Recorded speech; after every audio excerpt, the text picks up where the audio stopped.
Ji ji ji ji I mean हम कलाकार ऐसी कहानियों के लिए ही भूखे होते हैं। मतलब हम चाहते हैं कि कुछ ऐसी कहानियाँ हों, ऐसी स्टोरीज़ हो जो हम ऑडियंस तक पहुँचाएं। और मैं अपने आप को खुशनसीब मानूंगा कि मुझे ऐसा किरदार प्ले करने का मौका मिला जो एक प्रोटैगनिस्ट है ऐसी कहानी को लेकर। सो चैलेंजिंग तो था ही, बट मेरे ख्याल से डायरेक्टर और राइटर और उन लोगों के लिए ज़्यादा चैलेंजिंग था कि इसे किस तरह एक एंटरटेनिंग फिल्म की तरह इसे प्रेजेंट किया जाए, लिखा जाए, दर्शाया जाए। अब मुझे लगता है कि फिल्म में एक लाइन जो है इन्होंने बोली कि बहुत सारी फिल्में बनती हैं सोशल मुद्दे पे। सबसे मुश्किल काम ये होता है कि सोशल मुद्दे के साथ बना उसको एंटरटेन ऑडियंस को करते रहना। तो जब आप फिल्म देखेंगे तो आप देखेंगे कि हम एंटरटेन भी कर रहे हैं आपको बराबर और सोशल मैसेज भी दे रहे हैं। और it is a satire of course I would say. और ये जैसे अभी हमारे यहाँ आयत इकबाल जी आए थे, उनकी कहानी है। ऐसे बहुत लोग हैं इंडिया में, ऐसे बहुत लोग हैं हमारे देश में जो कोई इंदौर में कुछ लोग हैं, कुछ रायपुर में हैं, कुछ दिल्ली में हैं, कुछ मुंबई में हैं, जो लोग लावारिस लाशों को अंतिम संस्कार करवाने काम करते हैं। और ये बहुत मुश्किल काम है जी। बोलना बहुत आसान है, काम करना बहुत मुश्किल है। तो ये प्रोड्यूसर साहब का थॉट था हमारे आदित्य वर्मा की इससे फिल्म बनानी है। तो इन्होंने जब मुझे एक्चुअली एक बात का इंसिडेंट था आपको, इन्होंने जब कहा कि फिल्म बनानी है, मैंने कहा क्या बनानी है? ये बनानी है। तो बहुत ही मतलब मैं क्या बनाऊँ? मैंने टीम से बात की क्या बनाऊँ, तो फिर हमने कहा चलो बनाते हैं। प्रोड्यूसर सामने से बोल रहा है फिल्म बनाओ, तो फिर वो शुरुआत हुई। फिर हमारी टीम आई, हमारे राइटर्स टीम विकास गिरी जुड़े, हमारे एक और मित्र राइटर वो है नहीं, अनुराग द्विवेदी। गाने बहुत चले है ना, गाने भी उन्होंने लिखे हैं। और फिर सिलसिला बड़ा, हम लोग बनाते गए। फिर मुश्किल था कि कास्टिंग, सबसे बड़ा काम कास्टिंग। तो हम लोग ऑफकोर्स, मैं अब नाम तो नहीं लूँगा, बहुत लोगों के पास गया, उनको सुनाया, बताया, बात नहीं बनी। छोटे प्रोड्यूसर हम, डायरेक्टर भी नया हूँ मैं, बजट बहुत ज़्यादा नहीं, छोटी फिल्म है, बहुत महंगी फिल्म नहीं है। अब मेरे कास्टिंग एजेंसी ने जो है मुझे कैसे भी कनेक्ट कराया इनको जब सब मुद्दा पहुँचा सब्जेक्ट, तो इनका पहला ये कॉल था नेक्स्ट डे कि I want to meet the director से मिलना है मुझे। मैं जब मिला, इन्होंने कहा बहुत अच्छा सब्जेक्ट मैं करना चाहूँगा, बट इनके सजेशंस हैं कि ऐसा करते हैं, थोड़ा ऐसा करते हैं। मैंने ठीक है। बट इन्होंने फिल्म की, जान में जान आई थोड़ी, और बात बढ़ी। फिर मनोज जी आए, फिर ब्रिजन कला आए, फिर वो सिलसिला बढ़ता गया और आज फिल्म बना दी। आपको अच्छा लगा, आई होप आपको ट्रेलर बहुत अच्छा लगा होगा। आपको अच्छा लगा? आप लोगों को ट्रेलर कैसा लगा? आप लोगों को कुछ ऐसा लग रहा है कि कुछ हम अलग कहानी है, कुछ कहने की कोशिश कर रहे हैं, कुछ आपको रिलेटेबल? आपने मतलब ये कोविड के दौरान आप लोगों ने देखा होगा, लेकिन हमारी कहानी कोविड से रिलेटेड नहीं है, ये मैं क्लियर आप लोगों से कहना चाहता हूँ। कि आप लोगों को देख के ऐसा शायद कुछ लोगों को लग रहा होगा कि ये कोविड के बाद ऐसी सिचुएशन हुई थी तो उसके रिगार्डिंग है। बट ये जनरली ये हमारे सोसाइटी में एक बहुत बड़ा इशू है कि बहुत लोग ऐसे होते हैं जिनकी बॉडीज़ क्लेम करने कोई नहीं आता। और मेरा ये मानना है पर्सनली, जब मैंने ये कहानी भी सुनी थी, कि हर इंसान को उतना हक ज़रूर होना चाहिए कि वो डिसाइड कर सके कि उसका खुद का अंतिम संस्कार किस तरीके से हो, कैसे हो, उसकी मर्ज़ी का हो।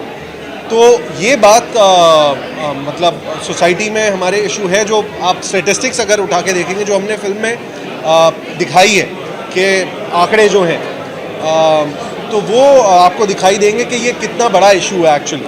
मैं एक बात बोलूँगा, हमारे सरकारी जो आंकड़े हैं उनके अकॉर्डिंग भारत में 40,000 से ज़्यादा लाशें लावारिश पाई जाती हैं। अमेरिका जैसे देश में 60,000 लाशें लावारिश पाई जाती हैं हर साल।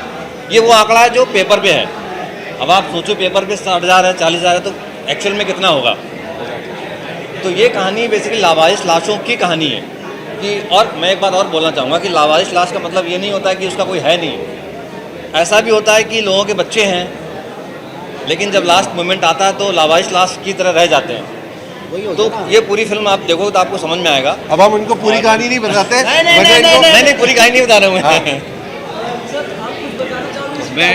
आप सब लोग ट्रेलर के माध्यम से विषय तो जान चुके हैं कि क्या विषय है, और आज इस मीडिया के सामने मैं एक बात रखना चाह रहा हूँ कि बॉक्स ऑफिस पर जो भी कलेक्शन होगा इस फिल्म का, उसका 10% संपूर्ण भारतवर्ष में जो भी इस तरीके की लावारिस लाशों की सामाजिक संस्थाएं हैं उनको हम सहयोग करेंगे उस राशि का। तो इस बात को आप प्लीज़ ज़्यादा से ज़्यादा से लोगों को पहुंचाएं और जन जन तक ये खबर पहुंचे और मैक्सिमम से मैक्सिमम लोग 26 मई को थिएटर में आएँ। Thank you. बहुत बढ़िया, बहुत बढ़िया। 26 मई को। अभी ये जनरली तो पूरी पिक्चर आपको मल्टीप्लेक्स में देखने को मिलेगी। सेंटर अभी रिलीज़ तो इसकी काफ़ी बड़ी है, हमने फिलहाल अभी 250 सेंटर प्लान किए हैं, बट अभी मैं डिसाइड करूँगा रात में इसके काफ़ी सारे सेंटर और बढ़ेंगे। सारे मल्टीप्लेक्स इन्होंने पूरा प्लान कर रखा है। रिलीज़ इसकी काफ़ी अच्छी है, एडवांस बुकिंग भी काफ़ी जगह से ओपन है, आपको देखने को आगे 26 तारीख को मिलेगी, यही बोल सकता हूँ। तो मैं आप देखो, आप लोगों को लग रहा होगा ऐसा कि फिल्म पूरी सेंटी है, ऐसा नहीं है भाई, पूरा मज़ा लें। विकासगिरी फिल्म में आया है, ऐड हुआ तो मैं कॉमेडी वाला बंदा हूँ, तो ह्यूमर भी बहुत है, पहले हंसोगे फिर रोओगे, तो मैसेज है, बहुत अच्छी चीज़ है। रोहन सर का बहुत बहुत धन्यवाद, आदित्य वर्मा जी आपका बहुत बहुत धन्यवाद। फिल्म बनाई, ओमकर भाई ने बहुत अच्छा काम किया है और सुधीर कन्नौज ने बहुत अच्छा डायरेक्शन किया और विकासगिरी क्या कमाल के डायलॉग लिखे हैं। अच्छा, मैं एक सवाल आपको सच बताना, मतलब ट्रेलर कैसा लगा है? आप लोग थोड़ा सपोर्ट करिए फिल्म का, कि आप सपोर्ट करोगे पिक्चर को, आप लोगों का सपोर्ट बहुत चाहिए। आप लोगों के कुछ और सवाल भी होंगे, अगर कोई सवाल है किसी के पास तो आप पूछ सकते हैं।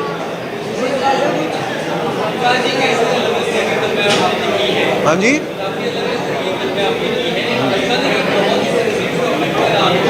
जी जी, इसीलिए अलग अलग तरीके की फिल्में की हैं, अलग अलग कहानियाँ की हैं, because as a actor, as a अभिनेता मुझे अच्छा लगता है कि मैं अलग अलग किरदार करूं, कुछ अलग अलग कहानियाँ, ताकि ऑडियंस भी थोड़ी सरप्राइज रहे, यू नो ओमकार ये भी कर सकता है या इस तरह की कैरेक्टर में भी दिख सकता है। तो ये थोड़ी रियलिस्टिक कहानी थी, इसलिए मुझे लगा कि मैंने अभी तक एक मैंने कुछ रोम कॉम्स फिल्में की हैं, जैसे प्यार का पंचनामा हो गई या झूठा कहीं का हो गई, तो मुझे लगा ये फिल्म मेरी फिल्मोग्राफी में, मेरी बायोग्राफी में थोड़ी अलग रहेगी हमेशा, तो इसलिए मैंने सोचा कि ये कहानी कहनी चाहिए मुझे एज एक्टर।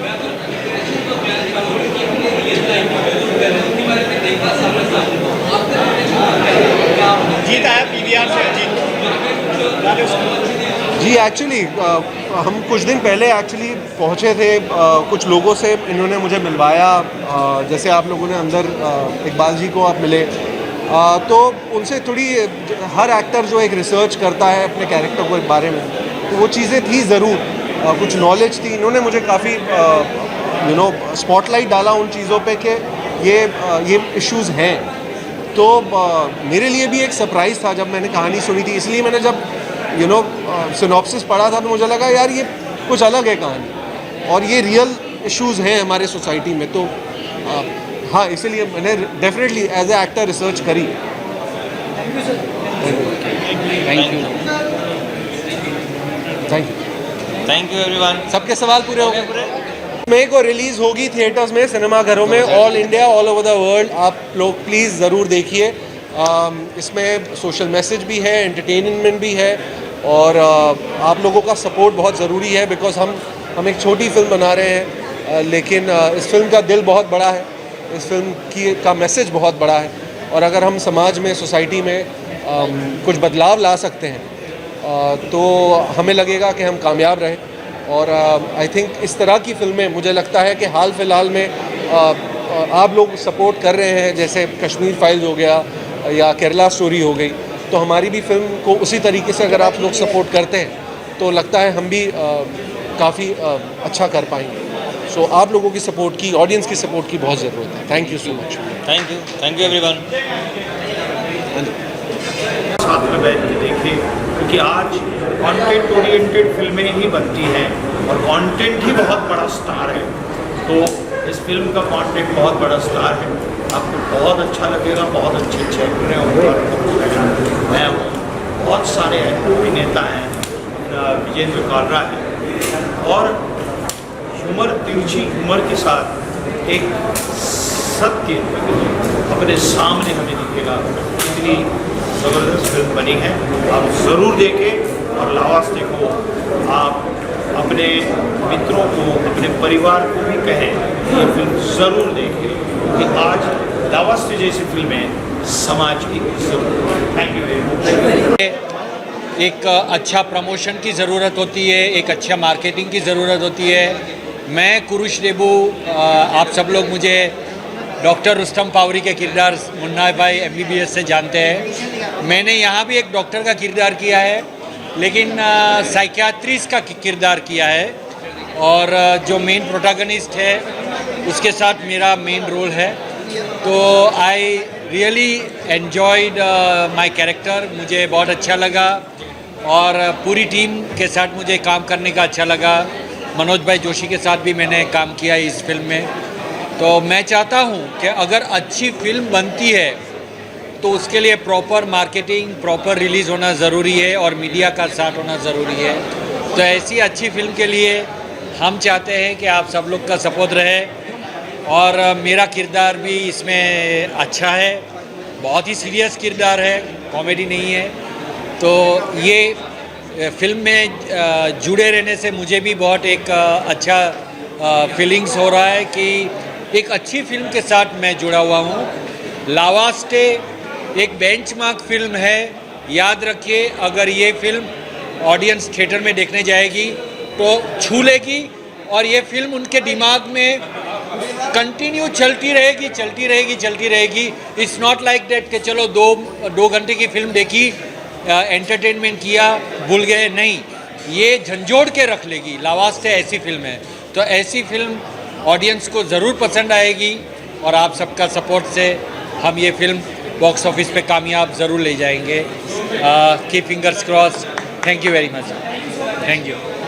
वास्ते के बारे में आप लोगों ने बहुत कुछ प्रोमो में देख लिया, और सब ने बहुत कुछ बता दिया। बहुत ही एक सीरियस मैटर है ये, हमारे समाज में ऐसा भी होता है, ये बड़े शर्म की बात है हम लोगों के लिए। लेकिन एक ऐसी टीम जो ऐसा काम कर रही है, उसके ऊपर एक ये फिल्म बन गई है, और बड़े अच्छे तरीके से कहानी को कहा गया है। सबसे बड़ी बात ये है कि इतना इमोशनल ये सब्जेक्ट है, लेकिन इसको इतने आसानी से, इतनी सरलता से पेश किया गया है कि आप लोग एंजॉय करेंगे, जो भी इसको देखने वाला है। और हमारे प्रोड्यूसर साहब ने आप लोगों से रिक्वेस्ट तो की है, वो तो आप अपना धर्म निभाएंगे ही, लेकिन हाँ, ये अच्छी फिल्म, इनको प्रोत्साहन मिलना बहुत ज़रूरी है। मैं दर्शकों से जो देख रहे हैं उनसे कहूँगा कि आप प्लीज़ जाइए सिनेमा घरों में, अपनी फैमिली के साथ जाइए। ये फिल्म में आप आंखें नम तो होंगी, लेकिन आपको गुदगुदाती भी रहेगी ये फिल्म। इसको सिर्फ एक सीरियस सिनेमा समझ के ना देखें, ये बहुत सीरियस सब्जेक्ट है, लेकिन बहुत अच्छे तरीके से कहा गया है। ये मैं डायरेक्टर साहब को इसका मैं श्रेय देता हूँ। राइटर्स जो हमारे डायलॉग राइटर गिरी जी, इन्होंने क्या अच्छे तरीके से बनाया। मैं अगेन उसमें अपने बारे में बता दूँ, मैं कॉप ही हूँ, बहुत बार कॉप देखा गया है मुझे, मेरी शक्ल वगल सब वैसा ही है, लेकिन मेरे को भी थोड़ा डायलॉग्स ऐसे मिले इसमें बोलने के लिए जिसमें बहुत मज़ा आया मुझे भी। और मैं खैर अपने आप को प्राउड फील कर रहा हूँ कि मैं इस इतनी बड़ी फिल्म का एक हिस्सा हूँ। और बस थैंक यू सो मच। जय हिंद। जैसे हमें पता चला कि लावास्ते एक मूवी आ रही है, यानी कि हम लास्ट के लिए हम हैं और ये एक मूवी आ रही है, तो ऐसा लगा जैसे ये मूवी नहीं है, ये एक सच्ची घटना है जो हमारे साथ घटी है, या जो हम ये काम कर रहे हैं। तो हमें बहुत खुशी है कि आज जो प्रोड्यूसर है, डायरेक्टर है, इस मूवी को इस माध्यम से इस मैसेज को लोगों तक पहुंचाएंगे कि एक क्रियाक्रम करते हैं तो उसकी कितना महत्व, कितना इम्पोर्टेंस है उसका। और हम बहुत खुशी है, हमारे पास शब्द कम है कहने के लिए जो किरदार है जिन्होंने काम किया है, या हमारे इकबाल ममदानी जी है जिन्होंने ये इस कार्यक्रम को लीड किया है। हम तो साथ में रहे इसको करने के लिए, तो बहुत ही अच्छा अनुभव हमारे लिए इस मूवी को देखने के लिए। और मैं सबसे कहूँगा कि इस मूवी को ज़रूर देखें और आगे बढ़ाएं, ख़ास करके मीडिया से, कि मीडिया ऐसा नहीं कि आज इन्होंने इस इवेंट को लिया है तो आगे बस एक बार उन्होंने किया, इसकी रिपोर्टिंग और ख़त्म हो गई बात।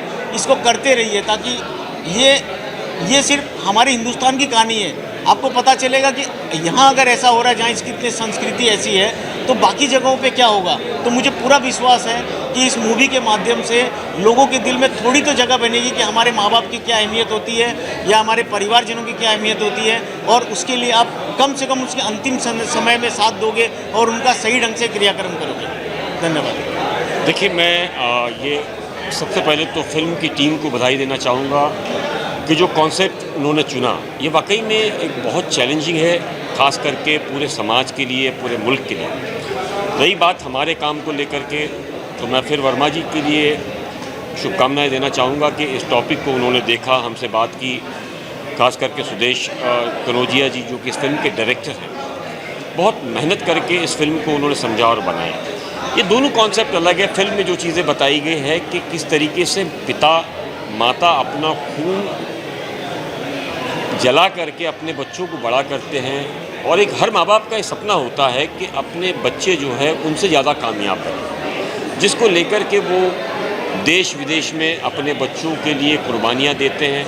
लेकिन एक वक्त ऐसा आता है कि बच्चों को लगता है कि शायद वो बहुत सुपीरियर हैं, उनके पास वक्त नहीं है अपने माता पिता के लिए, तो ज़मीन जिसकी जो होती है शायद हम वो भूल जाते हैं और उसको लेकर के लगातार काम करते हैं। दूसरा जो हम अपना जो कॉन्सेप्ट कर रहे हैं, इसके साथ में हमने बताया कि कोविड पीरियड से लेकर के अभी जो हम लावारिस बॉडीज़ का जो काम करते हैं, तो हमारे पास ये लावारिस बॉडीज़ वो है जो हमारे शहर में बेचारे कहीं से काम करने आते हैं, कोई मांगने वाला होता है, कोई गरीब परिवार का होता है, जिनके आगे पीछे कोई नहीं होता है, तो हम इसके साथ में उनका भी एक अंतिम संस्कार पूरे धार्मिक रीति रिवाज के साथ कराते हैं। और लगातार मैं आप सभी लोगों से ये गुजारिश करूँगा कि ये फिल्म के साथ में जो हमारी टीम जो हमारा काम कर रही है, इस तरीके से अलग अलग जगह अगर राज्य में अलग अलग टीम खड़े होकर के इस तरह के अलग अलग सब्जेक्ट को पकड़ करके काम करना शुरू कर दे, तो मुझे लगता है हमारे देश में काफ़ी आसानी, कई गरीबों के लिए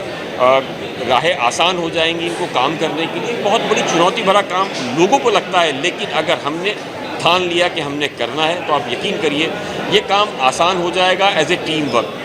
मेरी फिर एक बार शुभकामनाएं पूरे फिल्म की टीम को, उनके प्रोड्यूसर और डायरेक्टर और एक्टर्स को कि ये फिल्म ज़रूर चलेगी। और मैं लोगों से भी ये गुजारिश करता हूँ कि एक बार इस फिल्म को ज़रूर देखना चाहिए, ताकि ये पता लगे कि माँ बाप की क्या कुर्बानी होती है, बच्चे कैसे बड़े होते हैं। बच्चे आज समाज में जाने के बाद भले ही वो किसी कंपनी के CEO हो जाए, किसी के कुछ अलग अलग स्टेटस पे वो चले जाए, लेकिन माँ बाप होते हैं आखिर। Thank you so much.